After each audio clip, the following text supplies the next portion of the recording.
How do you know when your baby is ready for sleep? Sometimes it can be really hard to know when your little one is ready for a nap. And I found this with my eldest. I just expected that babies would fall asleep when they were tired, especially newborn babies, and I was so wrong. I remember one day, like a week old, she stayed awake for like 5 hours in a row, and I was just beside myself going, I'm sure you're supposed to be asleep by now. So how do you know when your little one is ready for sleep? Some babies, like basically all of mine, won't fall asleep when they're tired, and they won't necessarily give you reliable tired signs either. So it can be quite hard to know when you should be putting them to sleep. My best piece of advice is to know what the awake times are for your little one's age.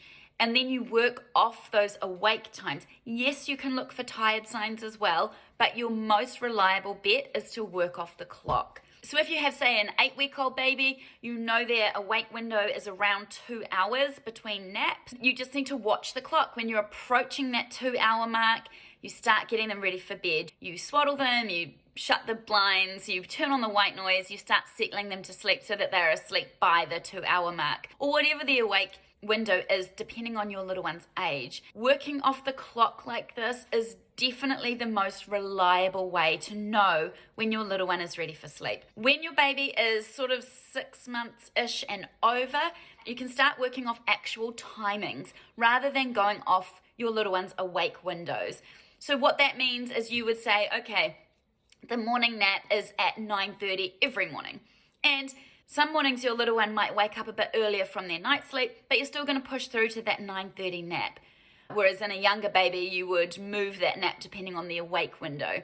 Then you say the next nap is always going to be at 12:30, and you work to those specific timings. Your little one's body clock is incredible, and quite quickly it is going to lock in these timings as the time that they go to sleep.